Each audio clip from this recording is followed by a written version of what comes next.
You know the famous ones. Same 5 names, same lists, same documentaries. These 10 never made those lists. Every one of them changed what a guitar could do, and almost nobody talks about them. Number 10. Django Reinhardt. He rebuilt an entire genre with 2 fingers. Django Reinhardt was 18 years old when he knocked over a candle in his caravan on the outskirts of Paris on November 2, 1928. His wife Bella had been making artificial flowers from highly flammable celluloid. The material ignited instantly. The caravan was engulfed. They escaped. But Django's left hand and right leg were severely burned. Doctors discussed amputating his right leg. He refused and left the hospital. His brother brought him a guitar during his recovery. The 4th and 5th fingers of his left hand were permanently paralyzed. The tendons had shrunk from the heat. He spent 18 months relearning everything. He invented an entirely new fingering system. All his solos were played using only the index and middle finger of his left hand.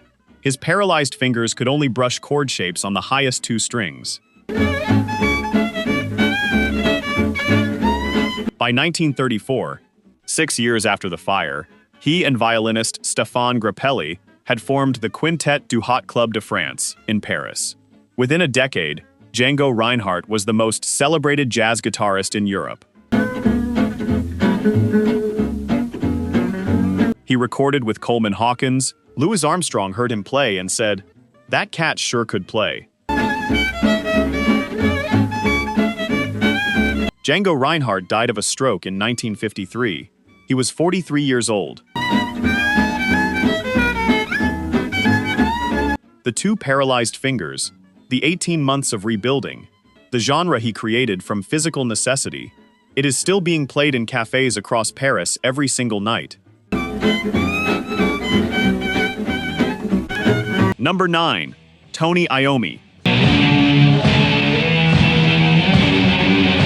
His mother told him to go back to work.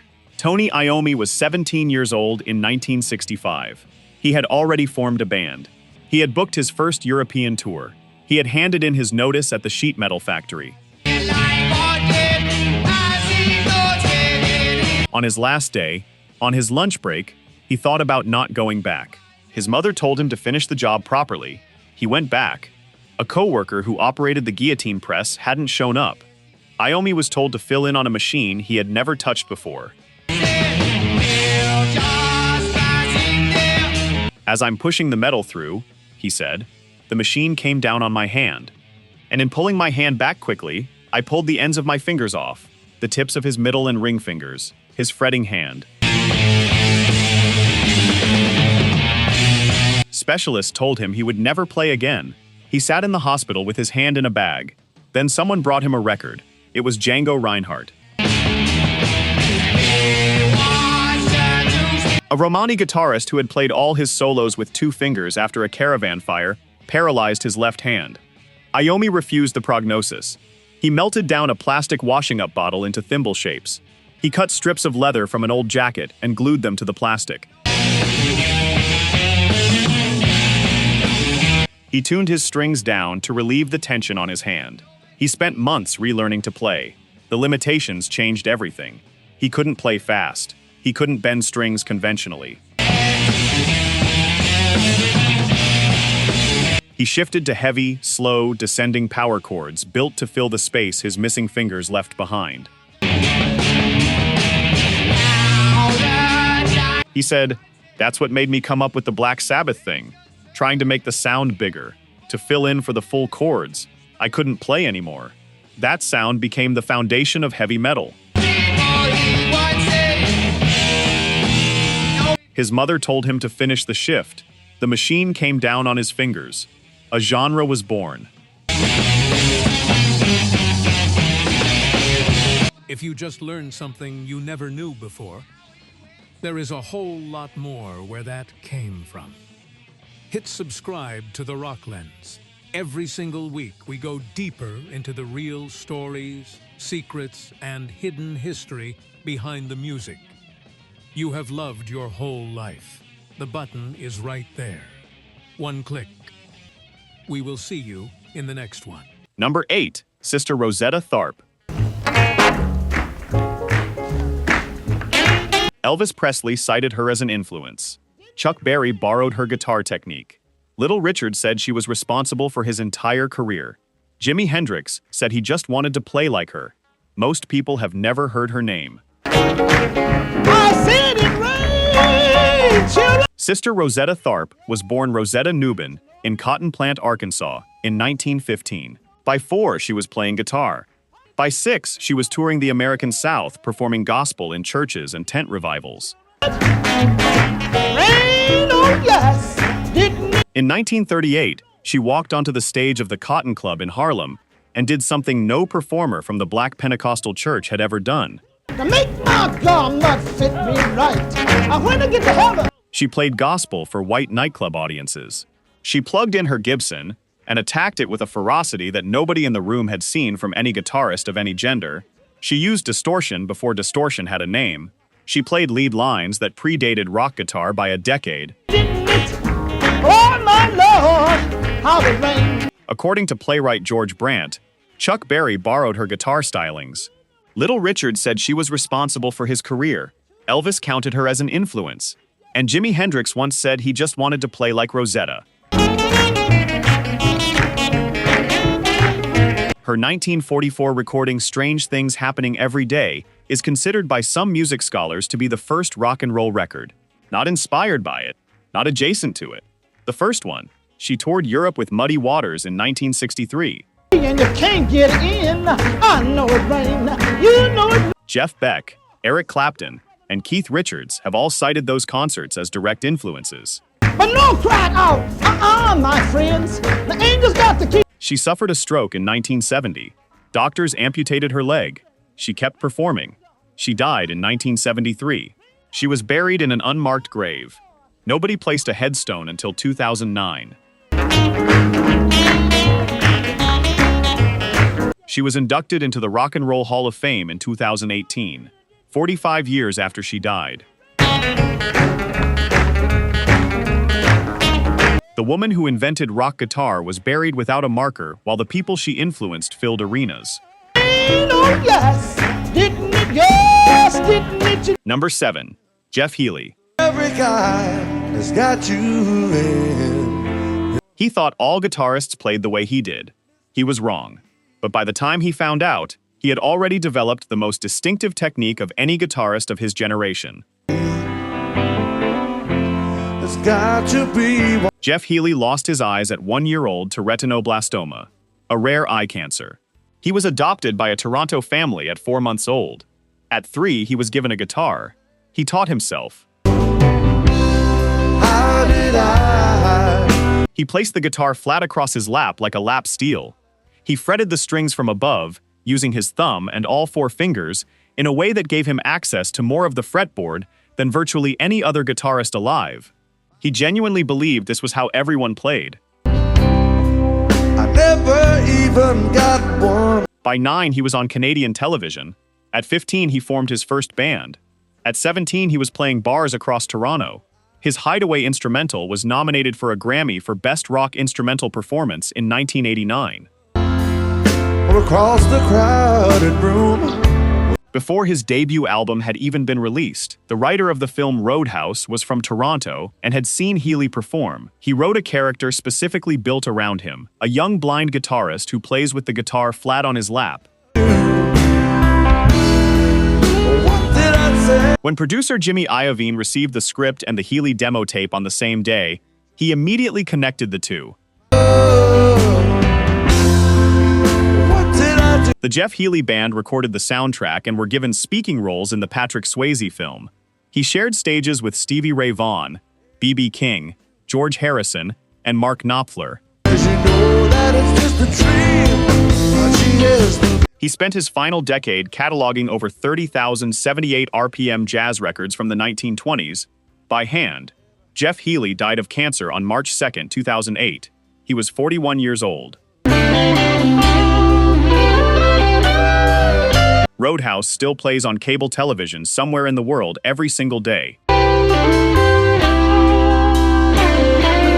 Number 6. Link Wray. The song was banned, not for its lyrics. There were no lyrics. It was banned for being too dangerous to play on the radio. Link Wray was part Shawnee Native American, raised in poverty in Dunn, North Carolina, and had tuberculosis so severe in the early 1950s that doctors removed one of his lungs. They told him his singing career was over. He couldn't sing anymore, not with one lung, so he played guitar instead. In 1958, he recorded an instrumental called Rumble for a label that almost didn't release it. The riff was dark, the sound was distorted. Wray had poked holes in his amplifier speaker with a pencil to get the tone he wanted. That distorted, broken, aggressive tone was something nobody had recorded deliberately before. Rumble became the only instrumental in history to be banned from radio airplay on the grounds that its sound, not its content, was too dangerous. Radio programmers in New York and Boston claimed the song would incite gang violence. There were no words, just the guitar. Pete Townsend of The Who called it the most important record ever made. If it hadn't been for Link Wray and Rumble, Townsend said, I would never have picked up a guitar. Bob Dylan cited him as a direct influence. Neil Young said Wray was the greatest rock and roll guitar player who ever lived. Link Wray died in 2005 at the age of 76. His name has never appeared on a major list of greatest guitarists. He invented distortion guitar, with a pencil and one lung. Number 5. Roy Buchanan. He was offered the lead guitarist position in the Rolling Stones. He turned it down. Roy Buchanan was offered the Rolling Stones chair when Mick Taylor left the band in 1974. He declined. He was also approached to replace Eric Clapton in Derek and the Dominos, and turned that down too. Buchanan grew up in extreme poverty in rural Arkansas, the son of a Pentecostal preacher. He was picking cotton by the age of 6. By his early 20s, he was playing guitar on sessions for Dale Hawkins and working the club circuit across North America. He spent most of the 1960s playing anonymous session work and leading his own band on the club circuit in the Washington, D.C. area. A 1971 PBS documentary called The Best Unknown Guitarist in the World finally put his name in front of a national audience. John Lennon saw the documentary. He called Buchanan and asked him to join his band. Buchanan said no to that too. His 1973 debut album on Polydor was finally released after decades of near anonymity. His technique, known as pinch harmonics or squealies, produced sounds from a guitar that most players had never heard and could not replicate. Billy Gibbons of ZZ Top studied him. Jeff Beck studied him. Robbie Robertson studied him. He turned down the Rolling Stones. He turned down John Lennon. He spent his career performing in small clubs and recording modest albums, while the people who learned from him became legends. Roy Buchanan was found dead in a jail cell in Fairfax County, Virginia, on August 14, 1988. He had been arrested for public intoxication. The official cause of death was listed as suicide by hanging. He was 48 years old. He turned down the Rolling Stones to play in clubs, and the people who watched him in those clubs went on to define what the electric guitar could do.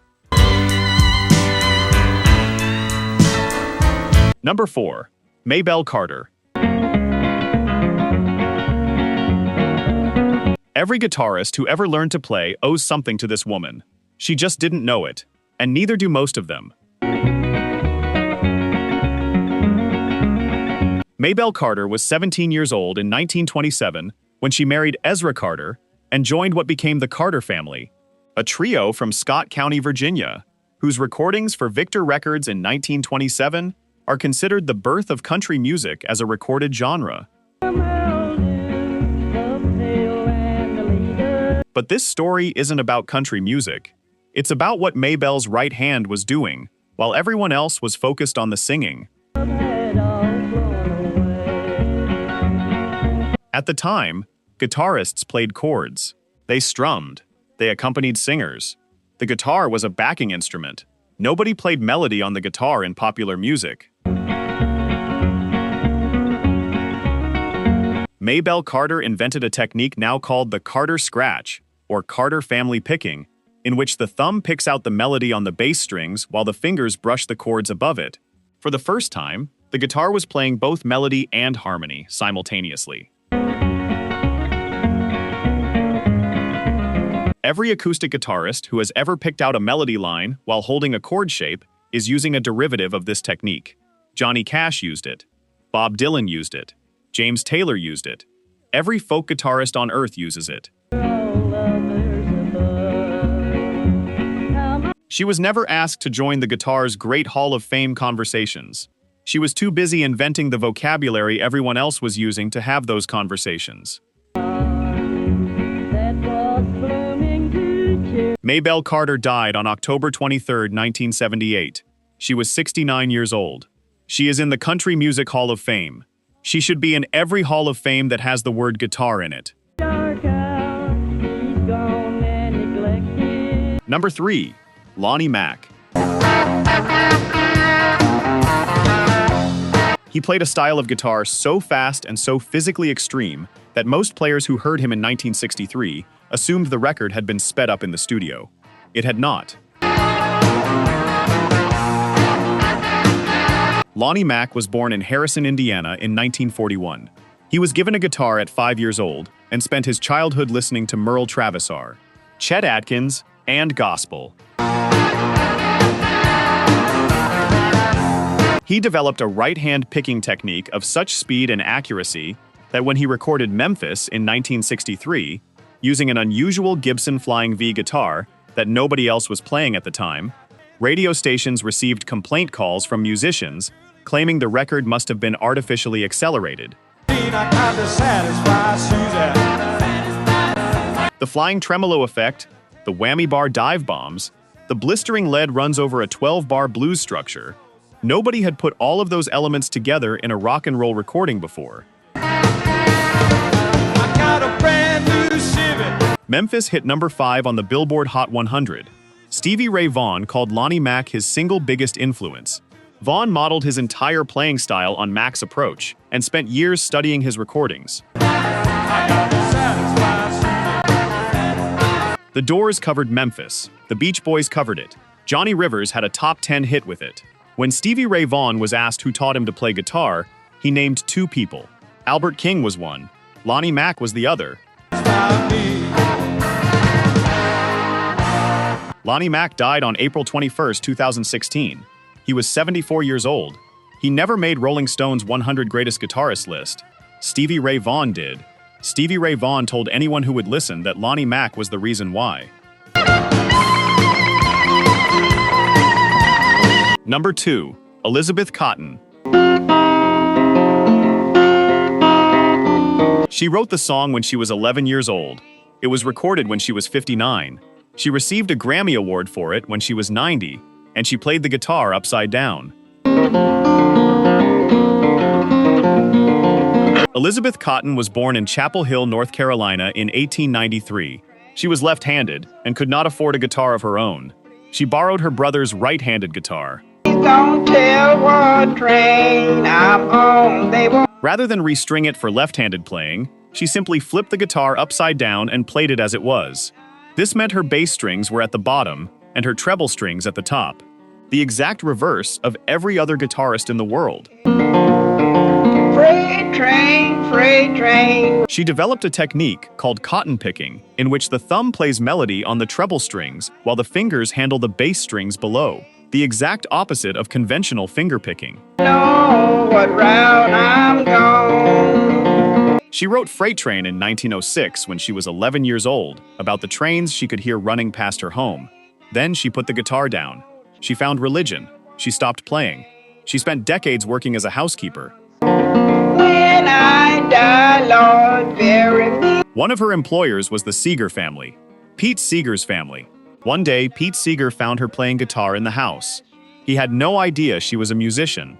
He recorded her. He introduced her to the folk music world. Chestnut Street, I can hear. Freight Train was recorded in 1957 when she was 64 years old. It became an international folk standard. It was covered by Peter, Paul, and Mary, by Chet Atkins, by dozens of major artists. Elizabeth Cotten received the Grammy Lifetime Achievement Award in 1984. She was 90 years old. She is in the Library of Congress. She is in the Grammy Hall of Fame. Placed a stone at my head and feet. She played every note of every song with the guitar upside down because she couldn't afford one of her own. Oh, good time, yeah, I ain't crazy. Number 1. Randy Rhoads. He told Ozzy Osbourne he was going to quit. He had been accepted to UCLA on a full scholarship. He wanted to study classical guitar formally. He was 25 years old, and he was going to leave rock and roll behind. Randy Rhoads was born in Santa Monica in 1956. He was given a guitar at 6 by his mother, who ran the Musonia School of Music in North Hollywood. He joined Ozzy Osbourne's band in 1979, at a time when every serious musician in the industry considered Ozzy Osbourne finished. Sharon Arden was the only manager willing to work with him. Rhoads didn't even know who Ozzy was when he auditioned. He got the job. He spent the next 2 years redefining what a heavy metal guitarist could do. He combined classical theory, Bach, Beethoven, with the brute force of heavy metal. On tour, he knocked on the doors of local music schools in every city and asked if he could use their practice rooms. For hours, before every show, Blizzard of Oz came out in 1980. Diary of a Madman followed in 1981. Guitar World ranked Crazy Train's opening riff among the 20 greatest in rock history. Then he told Ozzy he was leaving. Ozzy begged him to finish the tour. On March 19, 1982, during a tour stop in Leesburg, Florida, the band's tour bus driver took a joyride in a small Beechcraft Bonanza. He buzzed the tour bus twice at low altitude. On the third pass, the wing clipped the bus. The plane crashed into a nearby mansion. Randy Rhoads was 25 years old. He had the UCLA scholarship paperwork in his bag. Ozzy Osbourne has said in every interview since that losing Rhoads was the most catastrophic event of his life, that there was no replacement, that he never recovered. Randy Rhoads played with Ozzy for 2 years, 2 albums, and the scholarship he never got to use.